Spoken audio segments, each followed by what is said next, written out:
Hi guys. I just wanted to share my thoughts on a TV show that I really like. The TV show I will be talking today about is Gravity Falls. I've been watching that show for maybe 2 years. I'm not an old fan of it because my cousin and my friends convinced me to watch it at one point and I fell in love with it. And it's not my favorite Disney Channel show. It's like number two. My number one TV show is probably The Owl House or or Star vs. the Forces of Evil. Those are two really good shows.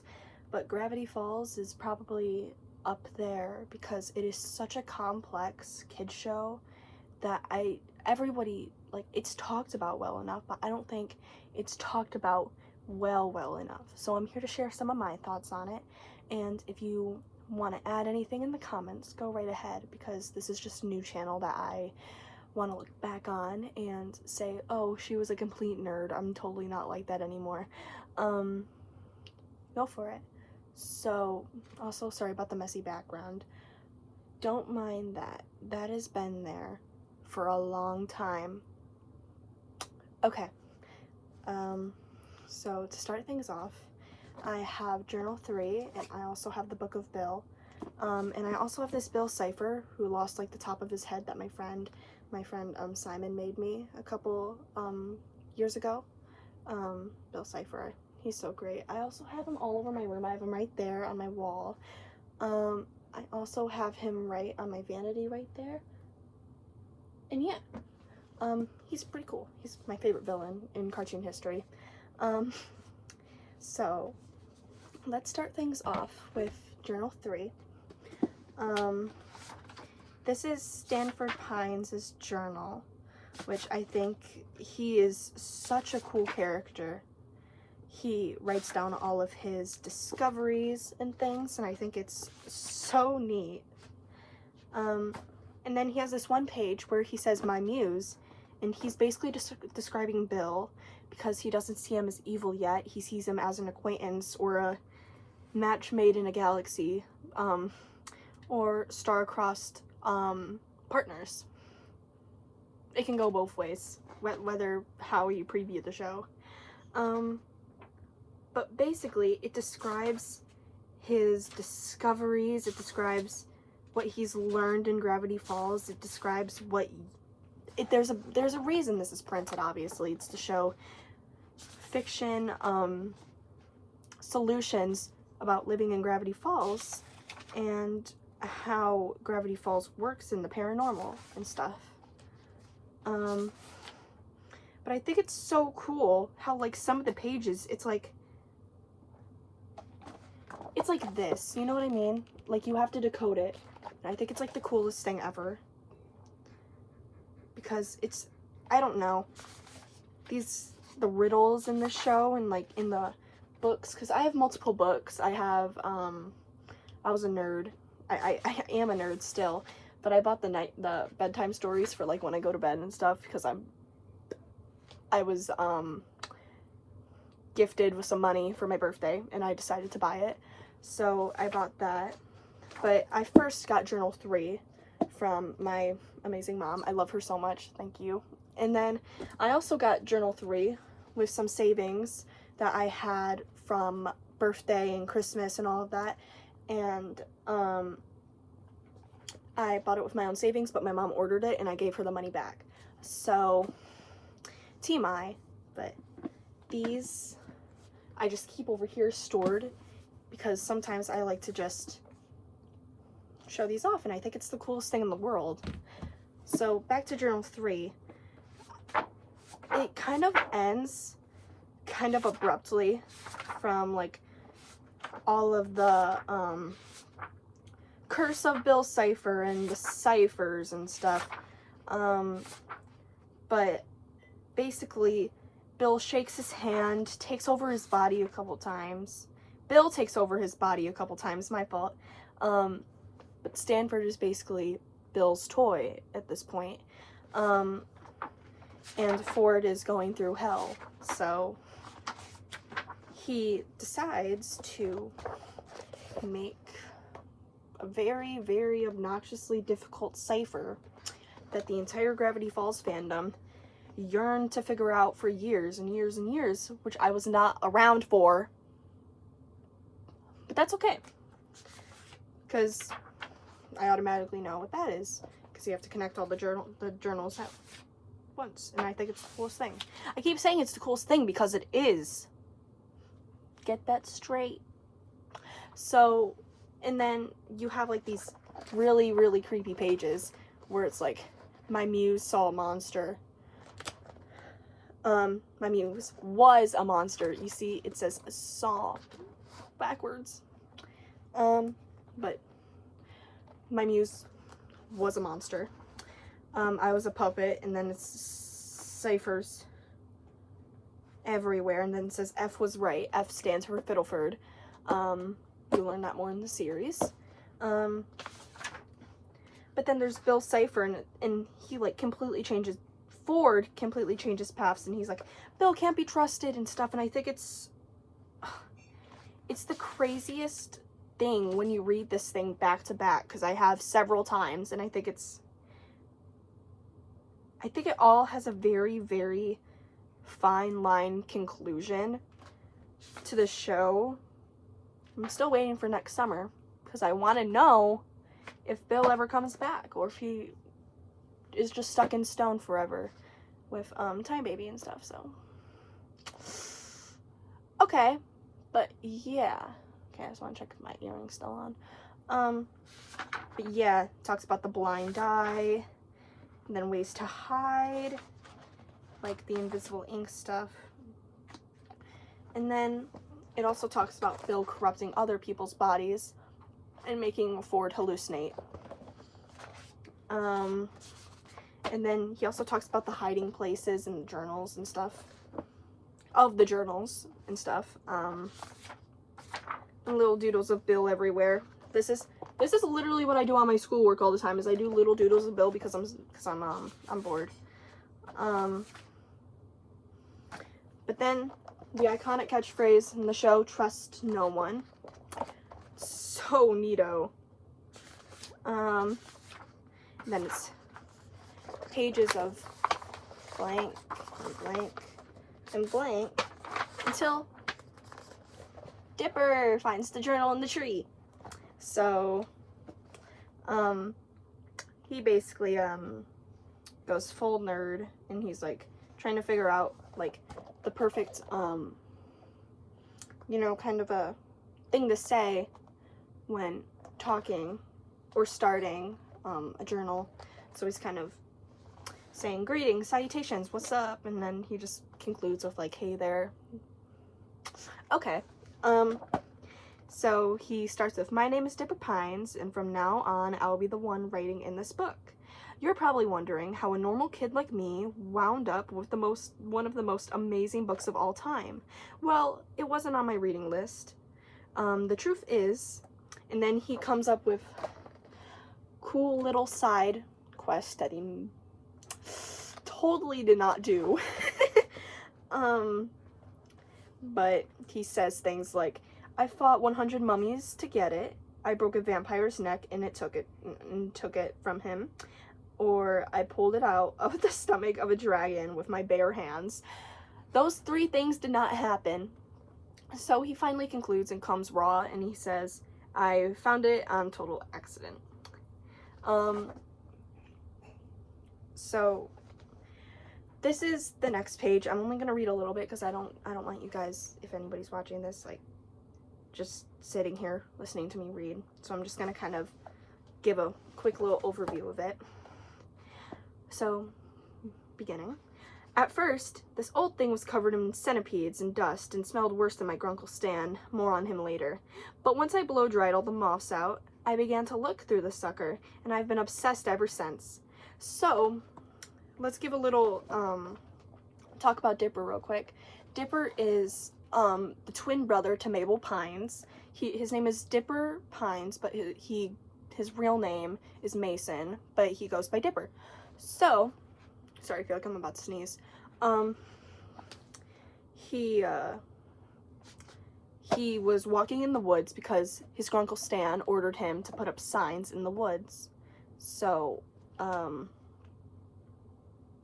yeah, and then he found like a metal tree or something, and he knocked on it, and then he heard that it was like metal or aluminum or something, or iron, and then he pulled like a lever and the tree just kind of opened up, kind of like a window, and he found a dusty book that he did not know the author to, because the author conveniently ripped out his name. So, but we didn't realize it is Stanley Pines' brother, who got sent to an alternate dimension by Stanley Pines' fault.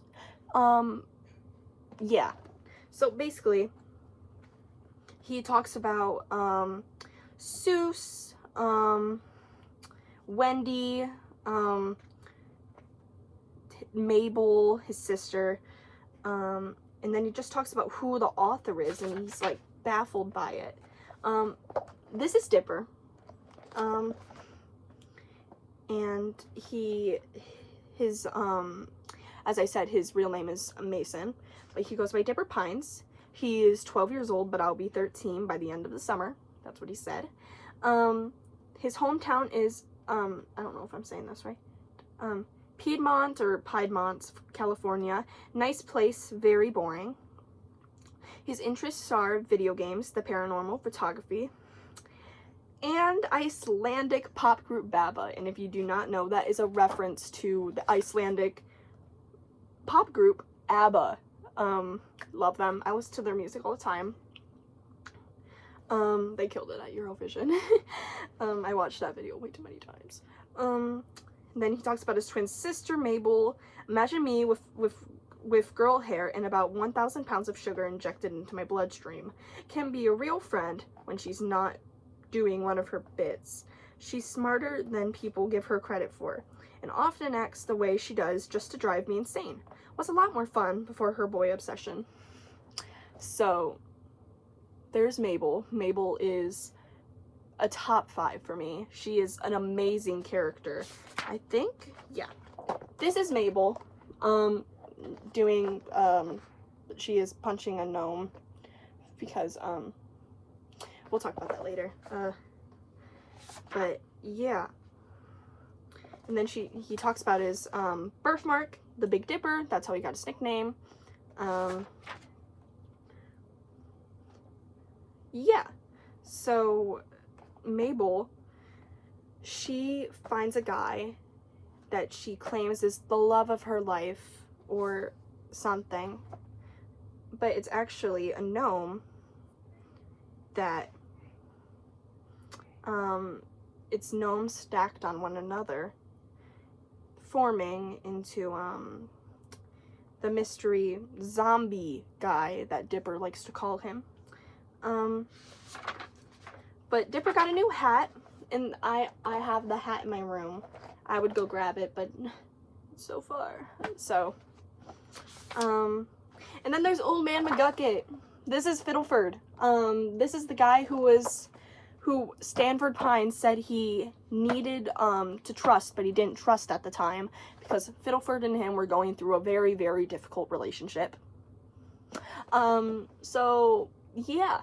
So, Fiddleford, he kind of went a little crazy, and he's kind of a rogue, homeless scientist, I think. But bro is not doing well. And then they're talking to this guy. This is not what he looks like in the show. This is like just a little, I forgot his name. He's part of like Time Baby's like government officials or something. But he has like a ton of voice cracks. Let me see if I find his name. Oh, no, I'm not gonna look right now, but this is Gideon. This is the little child that is obsessed with Mabel Pines. This is Wendy Corduroy. This is the girl that Dipper is obsessed with. By the way, he is very creepy about her sometimes. Like the time he said, one time while Stan was giving us our daily chores, her elbow touched mine. Okay, Dipper, we so needed to know that. And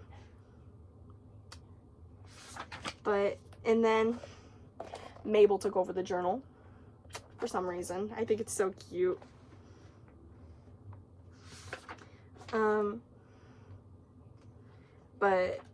And then it talks about that one episode where Dipper has clones, and then a little silly drawing between him and Mabel, and yeah.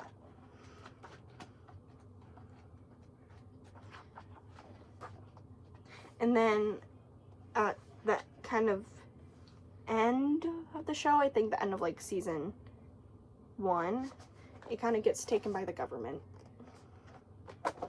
So that's the end, you think, huh? Well, no. They somehow get it back. Forgot how. I haven't done a rewatch on the show for a while. That's Stanford. He came back through a portal. This is Stanley Pines. Took his name for a while until Stanford came back, so he's known as Stanford Pines for a while. Before the plot twist. Pretty notable plot twist. My jaw was dropped. There's Seuss. Yeah, there's Gopher, if you dare say. Love him though. Then there's Wendy. Wendy's so cool. And then there's Mabel. Look at her. Look at her. So cute. So cute. And then there's Sweaty Dipper Pines. But Dipper doesn't write a lot until Weirdmageddon. Like the end of Weirdmageddon. And it gives kind of a epilogue. But it's basically like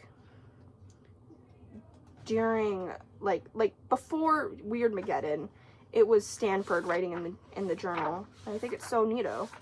So, and then Bill burns it in Weirdmageddon, and then he somehow gets it back, and I forgot how. So here's the Shacotron. This is what they sort of defeated Bill with. Ripped out his eye. Took a little bit to restore that baby. So, and then there's the brotherly friendship. Brotherly relationship. That's better. And then Dipper just kind of talks about what he knows about Stanford and Stanley's brother relationship. And then Stanford takes over again with his better handwriting than mine. And he talks about the family a little bit.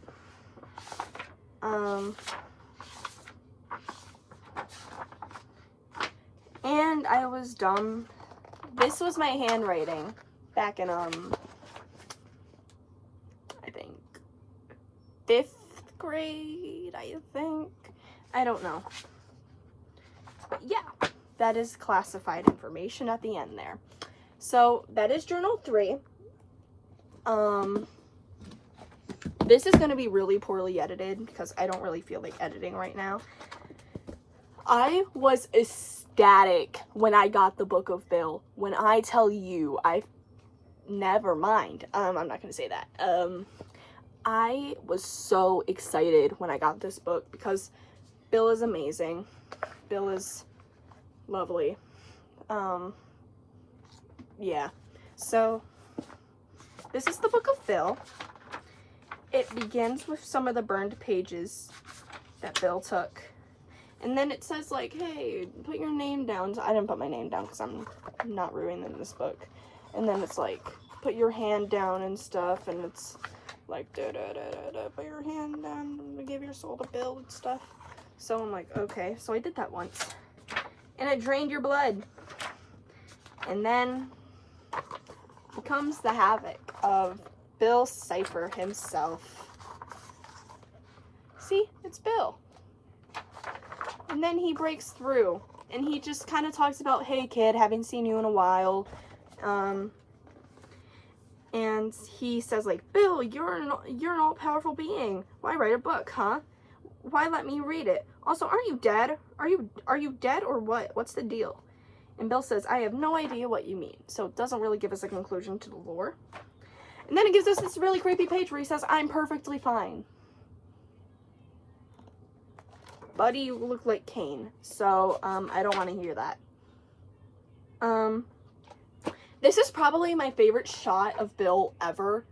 Or picture of Bill ever. Like, in the Gravity Falls, like of Bill's history of being a character. I don't care. This is the coolest shot ever. It's not even a shot, Ava. Come on. This is a... No. This is my favorite Bill variant of his pose. This is the coolest thing ever. Okay? Let's get that straight. So he's like, hey, want to make a deal? And then if you say no, turn to page 77. Can't really tell which page is which. If I'm being honest. I don't want to go 77 pages. Maybe we'll do that later. But yeah. He talks about, like, put your thumb here and stuff. Then it kind of drains blood, basically. It's plastic. It's paper. But he talks about, like, the table of contents and stuff. But it's all, like, in blood and stuff. So I think that's pretty neat. And then he's going insane this entire book. He talks about stuff about random stuff that he kind of just curated from his mind. So that's Bill. But there is one crucial thing in this book that I really want to discuss. Let me find the page before we discuss it. Stanford Pines and Bill Cipher's relationship. It has been debated for at least a decade about Sixers or Stanford Pines' relationship when he was acquainted with Bill Cipher. So it's kind of canon that Bill Cipher kind of had a little bit of a liking towards Stanford, but it's kind of like, okay, just think of it like a divorced wife and husband. Like, think about it like that. Or even a husband and husband. It doesn't really matter. But it's like they're divorced, in my opinion. Like a very, very toxic yaoi, okay? Let's get that straight. So, we begin with the missing journal pages. When I first read this book and I saw, oh boy, I hope he draws me pretty, my gears in my head started turning. I was like, what is happening here? So, I looked and looked and looked. And I found out they had such a good relationship. Not romantic, but a very well muse relationship that Stanford didn't see as violent or disregarding or anything like that. He just saw Bill as a muse. About someone who could give him deals and helped him with a lot of stuff. So I was like, oh, okay, cool. So we get to see a little bit on their past. And then he kind of complains about Stanley a little bit, about him and his terrible marketing choices. And then he talks about exploring winters, what's happening in Gravity Falls. Talks about Fiddleford and him. Dare I say doomed. That's going to be really controversial, but that's okay. And then they talk about the brotherly relationship again. This is Stanley. This is Stanford.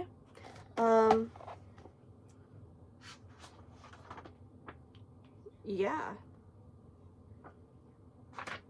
And then he talks about him going crazy about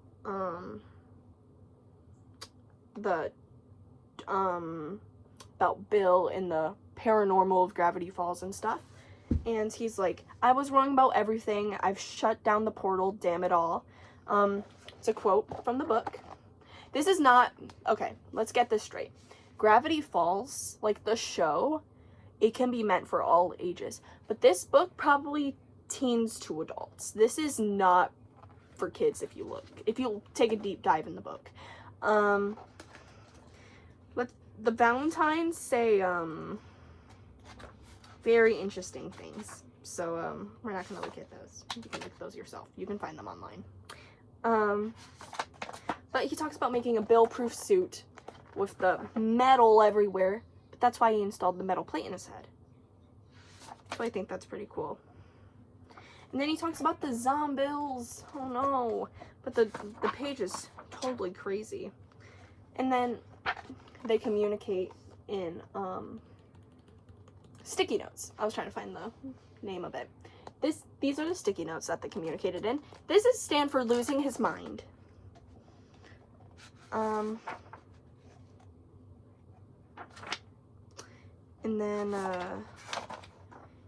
kind of loses his mind a little bit because Bill is angry and he's just going full rogue on Stanford when Stanford does not deserve it, if I'm being honest.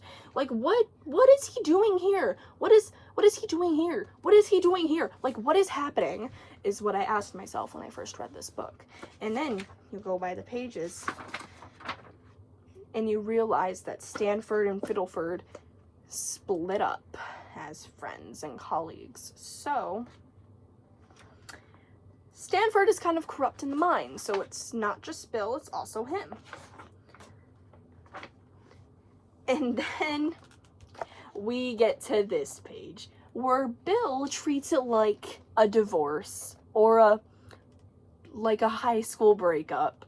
And it is the silliest thing to me because I think it is, look at him and was in his big beer cup. And I think it's so funny because he says things like, let me look for a good one. Forty swore eternal vengeance, shut down the portal, and dedicated himself to hunting me down throughout the multiverse. Obsessed much? I know Sixers secretly loved our won't they multiverse destroy the world relationship. Let me reword that. I know Sixer secretly loved our won't they destroy the world relationship. This was just his way of keeping things spicy.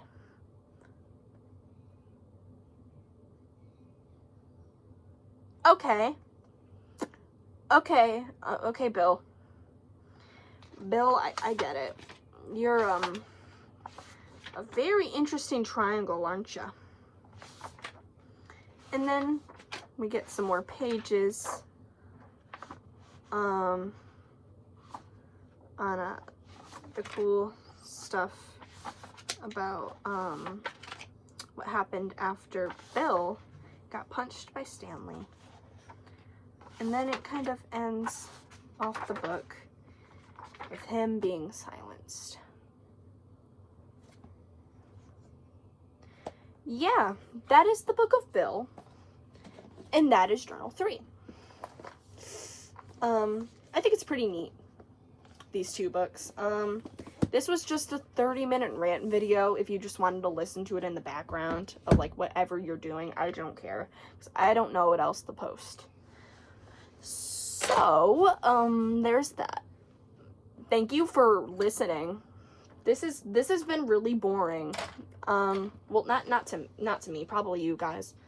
I'm just making an uncertain evaluation. But thanks for listening to my unedited video.